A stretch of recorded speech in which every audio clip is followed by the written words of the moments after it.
It felt like they had him for 2 days. They did all these scenes, and it was completely a separate shoot to the rest of the film. He probably walked around in character for those 2 days as well.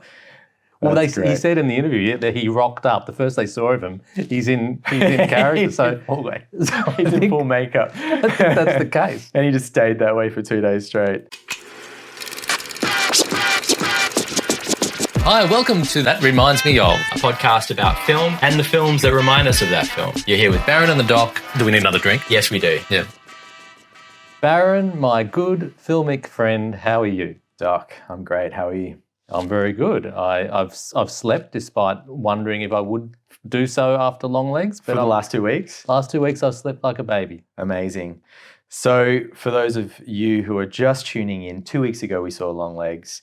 We did an instant out of the cinema feelings, not really even a review, just initial thoughts, knowing that we were going to go away for 2 weeks, do some more research and come back with some reminds me ofs.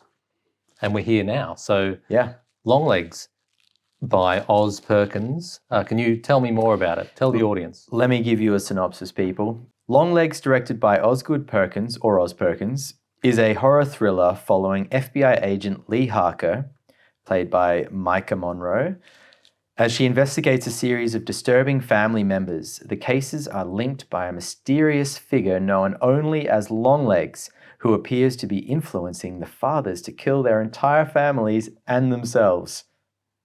Nasty fella. As Harker delves deeper into the investigation, she uncovers a world of occult rituals and symbolism.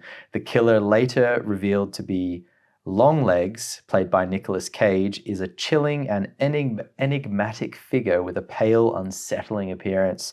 The film combines elements of horror, mystery, psychological suspense, and as Harker races against time to stop Longlegs before more innocent lives are lost. Thoughts? Doc? It sat with me for a couple of weeks, and I wasn't really sure. I think I said I was worried straight after. It's not my favourite film of all time, but I warmed to it over the couple of weeks. Okay. And look, there's some obvious things that I'll get into, but what did you think? I'm sensing that maybe you didn't. I didn't warm to it any more than my initial thoughts when I came out of the theatre. In fact, as 2 weeks have gone by, it's sort of flitted away from me, the details of the film. I've had to recall them and think about it more than I would for a film that I really loved. And that to me is always a sign of it just didn't stick for me. It just didn't land in my catalogue of films that I rate as great or important. And I'm probably going to forget about it over time even more. And I'm starting to wonder how it's going to sit there in the zeitgeist of sort of horror thriller films with the general public, and if it's the same thing. It's kind of a moment in time film. It's disturbing, so it's grabbed attention. Nicolas Cage is Nicolas Cage times 1,000, so that grabs attention. But is it a film that people are going to remember a year from now? I'm not so sure. I think it'll make some lists, like when people are looking back at like the history of serial killer movies, sure, or movies where villains have painted faces. Yeah. It'll make those lists. So I think it will get talked about. Yes. It won't be the top of the list though. Well, I wouldn't put it at the top of the list, but I think history will tell us. And I've been wrong before. So yeah, absolutely. Very, very rarely. But I would ask you one question. Yeah. Did the beginning of this film rate as one of your, not top beginnings, but I'll preface this by giving it away, that I loved the beginning of this film and it kept that goodwill for quite some time before it started to fade. Yeah, I'll give you that. It was a sweet beginning. It was the energy and also just the weird angles that Perkins does. And I'm not sure it's all up to him. I listened to an interview with him today and got heaps of cool things about it, which may be influencing how it's sitting with me actually. But he said that they stuffed the start up, like that scene. They had Nick Cage there for the day or whatever it was, and in he comes. He hadn't met any of the cast or crew, and they filmed it, and they were a bit intimidated because it was Cage, and completely stuffed it. But then, when they saw the final thing, kind of loved it, and it really works with that. You see only a part of his face in the frame. It's really creepy in a good way. That's great. I want to come back to the cinematography note for sure, and I want to do it in discussion on the other films that we're going to talk about. So what can we agree on? Like two weeks ago when we came out of the cinema, I think we said disturbing as hell, this film, and Nick Cage times 1,000. Do you still feel that's kind of pretty true? Yes, yeah. It's the Nick Cage times 1,000 that I'm still wrestling with. And I think that it was great. It was perfectly weighted Nick Cage to begin with when you only see snippets. And then as we see more and more of him, it became like the Nick Cage show at only... He's so sparingly used. But when he comes on, it's like a bit that he's doing. Absolutely. And the biggest bit was the kind of climax of his story arc, which is quite violent. We don't need to necessarily get into the specifics. Yeah. But I found that the impact on me of that scene was I started laughing. Like all I was seeing was Nick Cage in makeup doing Nick Cage, and I enjoyed it, but I was gleefully laughing, and therefore the rest of the film just didn't. It lost me. It lost that tautness that it had.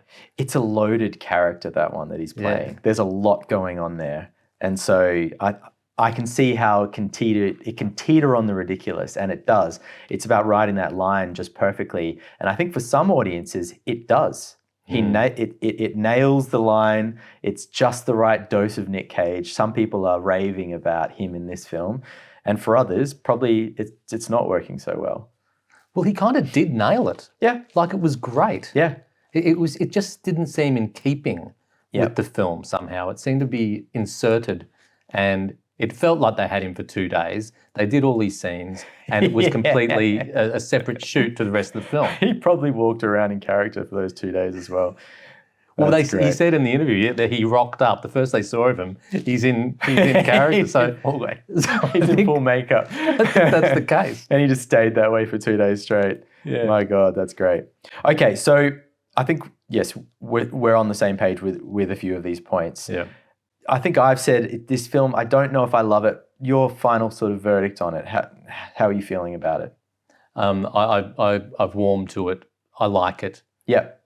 I think it's when Nick Cage left, when my mood changed, and then he was replaced with the supernatural, devil in a doll narrative. Yeah.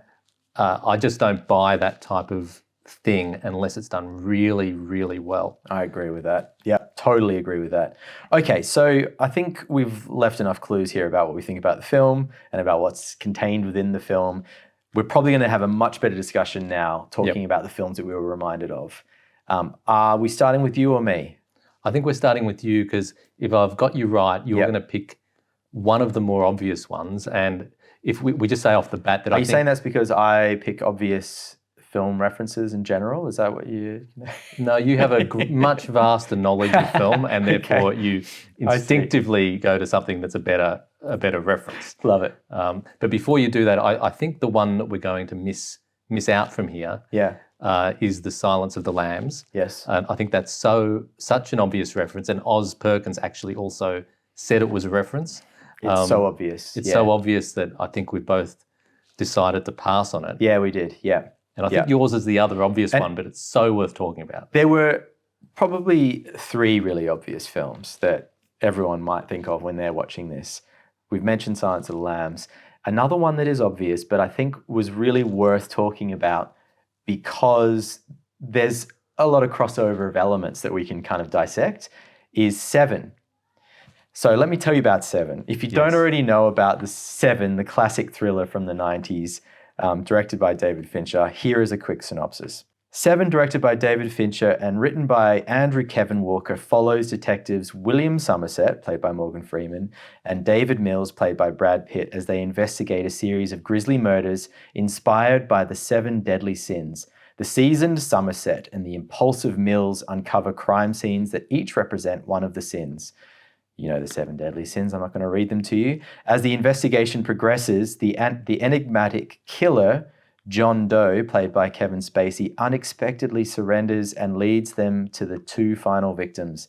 The film's climax is memorable, to say the least, and one that probably will not be forgotten in cinema history for a long time. The film is brilliant in general and put Fincher well and truly on the map if he wasn't already at that point, and holds up to this day. Does it ever? Yeah. Yeah, I watched it 2 nights ago because I knew, well, I had a good hunch you were going to talk about it. Yeah. It holds up. It is tight. Yep. And scary, and it's the performances were amazing. Yeah, absolutely. So I don't know where to start. There are so many points of intersection with these 2 films that I really don't know where to start. So I'll let you. I have a starting point for us. So coming out of the cinema, I said I was disturbed by Longlegs. If you watch 7, and you can remember back watching it in the 90s, or you've rewatched it recently, what you will find is it is still, and always was, a highly disturbing film. All the way through. The tone, the cinematography, the setting, the murders, the thrilling ride of watching these 2 detectives try to figure out what the hell's going on. Kevin Spacey is about as disturbing as it gets. Wow. In an opposing way to the way Nick Cage plays this character.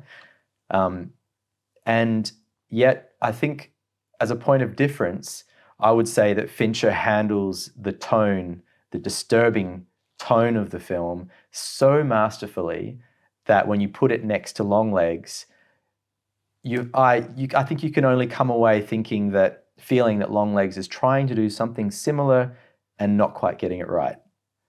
At least that was my sort of conclusion after watching 7 again. Yeah, well, you're right on every part of that. There's an interesting quote by Morgan Freeman that I think might have been the genesis of Longlegs. This could be a stretch, but Morgan Freeman in what's his name in the film? I just said it. Somerset. Yeah. He says, and I quote, "If he turns out to be the devil himself, that might live up to our expectations." Yeah. So he's basically saying that Kevin Spacey is just a bloke and he's not going to live up to some sort of magical version of some supernatural being. If he's the devil himself, he might live up to our expectations, and that's exactly what Oz Perkins did. Yeah, is created the serial killer to be the devil himself. Absolutely. That's a tangent, but you'd be mad not to think that Perkins is watching the film and hearing these things and writing little notes and saying, I'll do a film about Longlegs. Absolutely. Something interesting too is when you watch 7, the setting is a sort of grungy city that's overridden by criminals, crimes awash. Everywhere you go, you're likely to have something awful happen to you. And it's just sort of laced throughout the whole film. And then Oz Perkins presents us with suburbia, middle America, calm, peaceful farmland, beautiful barns and white picket fences where there's an evil lurking underneath. And they're kind of these 2 opposing approaches to America that both work kind of equally well, actually. So that was something that I came away thinking a bit about, is sort of how broad disturbing can be. Like disturbing can be quite in your face and it can be unrelenting, but it can also be lurking under the surface and be, unsettling in that way of feeling that it might pop up at any minute. Yeah, you've got John Doe, Spacey, is the lurker, the sort of the more quiet, sedate terror beneath this, on the surface, this awful landscape. And then, it's kind of flipped with Longlegs, isn't it? Yeah, the idealised suburbia and this crazy larger-than-life evil. Totally. And I think that leans into Longlegs being more of a horror than a thriller in some regards. Like if you're going to make a thriller, I think you're going to be more inclined to make everything a little bit larger than life. If you're making a horror, I think you're going to be more inclined to make the horror sort of lurking under the surface, particularly with this kind of film. I mean, there's so many ways to go about it. Was there anything else specific that you thought with Seven? I thought there were at least a couple of direct similarities. Absolutely. So, and you'll find this with Silence of the Lambs as well. There is the serial killer is found out before the end of the film and interrogated.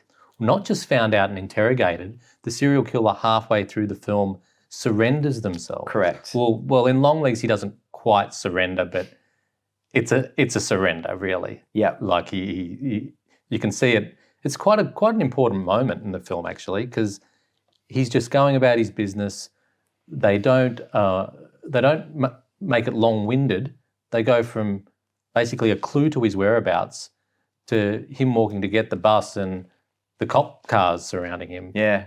And he just goes willingly. I quite liked that. And what's great about it too is that the horror is not over. That's in the both same. cases. Yes. Yeah. In both cases, the horror has been planted in advance. Correct. Virtually in a box. Yep. In both times. Well, not a box, a doll, whatever. Sure.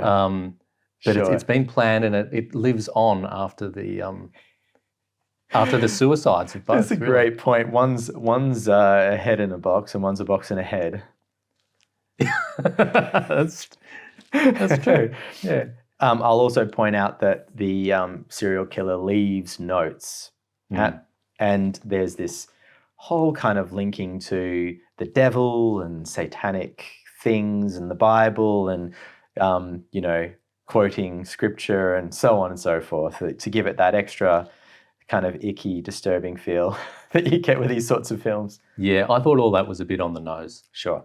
However, in Seven, not on the nose, I would say. No. Works perfectly. Yeah, yes.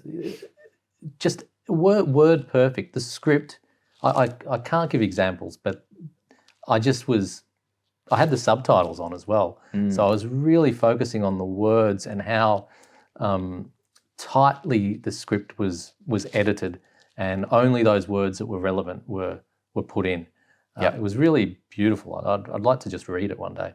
Totally. I would say on another last note that we've got similar characters going on in these films. We've got the serial killer. We've also got the detective. We've got the detective that's central to the story and will become a victim. Big spoiler alert there. And it's quite stark in how the characters are kind of handled, I think.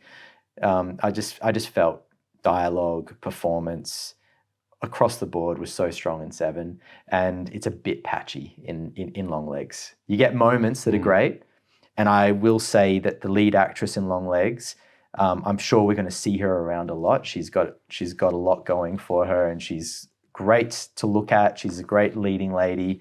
Maika Monroe, I was just forgetting her name, but yeah, I think we're going to see a lot more of her. She was in It Follows. There you go. As well. Yeah.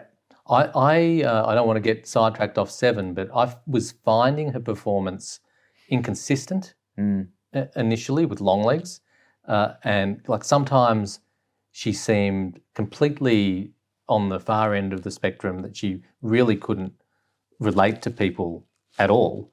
Like when she's speaking to the kid about the birthday party, it seemed like she was not really functioning as an adult in the world. Totally, yeah. And then other times she seemed to be just a proxy for us, like a perfectly reasonable person. So that bothered me. But then I actually ended up forgiving it once you know that she's got this battle going on in her head, and that could explain the sort of the up and down nature of her Absolutely. character. Yeah, absolutely. All right, I think we've talked enough about Seven. We need to move on to the next film, which is your Reminds Me Of. So looking forward to talking about this. What do you got, Doc? Well, before I reveal my Reminds Me Of, I want to make a promise to you. Yep. That this is the last time I will use Blue Velvet by David Lynch as a Reminds Me Of. That's my commitment. Keep me to it. I'll keep you to it. Because I've done it several times before, and that's because I kind of love David Lynch. I particularly love Blue Velvet. What's not to love? What's not to love? So Blue Velvet, directed by David Lynch. It was released in 1986. A neo-noir mystery that has become a cult classic. It stars Kyle MacLachlan as Jeffrey Beaumont. He's a college student who discovers a severed human ear when he's walking through the park in his idyllic little town called Lumberton or something. And that ear kind of leads him on a journey into the underworld of this idyllic society. It also stars Isabella Rossellini as Dorothy Valens, this creepy, sort of cute nightclub singer. Dennis Hopper, who is kind of chilling as Frank Booth, and Laura Dern, who is Kyle MacLachlan's girlfriend. I kind of love this. Like I said, did I ever say that already? Yeah. For Lynch, he'd done a few films, but this was really, I think, his breakout. And it was controversial. It was sexy and violent and had everyone up in arms. For Kyle MacLachlan, I think it kicked off his career as well. Laura Dern, Dennis Hopper, I think, was kind of a renaissance for him. So it just had everything. What does it have in common with Longlegs, you ask? Can I just throw one thing in Yes. here? I did a little bit of research knowing you were going to talk about this. Yes. And Roger Ebert at the time was saying about this film, if you look back and find an old review, some people are calling it a masterpiece, some people are calling it sick and twisted, and some people are calling it a sick and twisted masterpiece. So that just feels in itself like it's related to Longlegs at the moment, the way people are viewing it. Maybe not as a masterpiece, but they're definitely writing the line of, the line of, is this an amazing film? Is this sick and twisted? I don't know, it could be both. That's completely the same. So let's hope for Oz that Longlegs, has a life like Blue Velvet has, because it's seminal.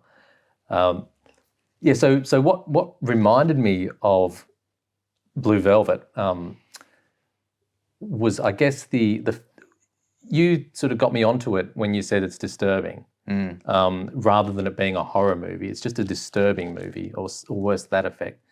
And this is the quintessential disturbing movie where that ear at the start is just so out of place, and so it's a premonition of what's to come. I think they say it's a strange world. That's the oft repeated line. And Oz Perkins, I think in the interview that I listened to today, he said that he wasn't necessarily referencing horror movies, other than Silence and Seven, but more wondering, well, why don't we make My Own Private Idaho? Or so there were other films stylistically that were in his mind. I can see that. Yeah. And I reckon the likes of Blue Velvet is. I'll cut to the chase of the main thing, and that's the Nick Cage conversation. How I said that he's bigger than the film, not integrated to the film. So Frank Booth, who is played by Dennis Hopper, was probably the first big, ridiculous character that I've ever come across in my film journey. Like he kind of doesn't fit. Do you remember him with the oxygen mask and everything? Yeah, it's a wild performance. It's wild. Yeah. And yet, as a film, it still works. I think that the Lynch world is so crazy enough that it can contain Frank Booth. Yeah, it's amazing, isn't it? Whereas the other world didn't really fit with. You're talking about Longlegs. Yeah, in Longlegs, Nick Cage's character works as as a monster.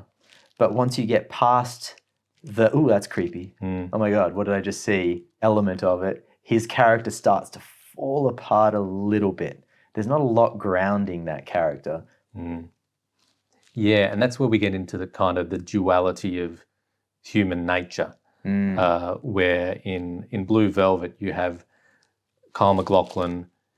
Basically, there's just a kid who's a nice kid, but he's also wrestling with kind of getting a bit off on this underbelly of society. Sure. And even there's a scene where he's shacking up with Isabella Rossellini, and she's asking him to hit me. And the camera starts shaking, representing kind of the demon in Kyle MacLachlan's soul. And you can tell that he's wrestling with these two parts of himself. Yeah. And Frank Booth as well, like he's a maniac, but there are moments when he's watching her in the nightclub and he's crying, listening to Blue Velvet. Yeah. So, yeah, that I think is present to some extent in Longlegs, especially in Maika Monroe, where she's wrestling with her own goodness and the devil in the doll. Yes. But not as well realised. No, I think not. Was there anything else in Blue Velvet that in particular sort of grabbed you as a reminds me of for this? Well, I'll make it a quickie, but it's the notion of parents in films. And I'll preface this by saying, after he says, I'll make this a quickie, and then he starts doing prefaces. Oz Perkins, in this interview I listened to again, said that the real story behind this film is that he grew up with a famous dad, Anthony Perkins of Psycho fame, and who was in the closet, who was gay. So his mum, through his childhood, was basically holding this secret from him and not telling him, kind of for his own good. Great. So that not great, but what a great seed for a story. Yeah, which in turn reminds me of Maestro. Yes. Yes. But yeah, that was the kernel of truth for him in this film. Yeah. So therefore, the relationship between Maika Monroe and is it Alicia Witt? I can't remember. I'm not sure. And her mum. Yes. Is quite important, and thematically, just the idea of the parent, the parent and the adult world keeping stuff from the child or the kids, and that is ever present in Blue Velvet as well, where you've got these kids doing this mystery, and then there's this layer of parents who, like the Laura Dern's father is the cop, who are keeping the real menacing things from the kids. That's great. Yeah. That's great. I didn't know any of that. That actually does add an element of depth to some of what's in this film that I hadn't picked up on. That's great. As opposed to my previous points. Yeah, they were all a bit rubbish, but this was a good one. Well, I think we've probably gone over. So I think we're done. Did you have anything more to add? No, we have well and truly gone over. We're trying to keep these tight, so let's call it. We are about to go see Deadpool and Wolverine and Deadpool, whichever order that goes in. We're about to go see that at the movies now. Yes. Which is literally just around the corner. We're going to go to Pentridge, do that. And then afterwards, we're going to do our instant reactions, and that'll be our next episode. Yes, so stay tuned for Deadpool and Wolverine. I think so. Or Wolverine and Deadpool. One of the two. Okay.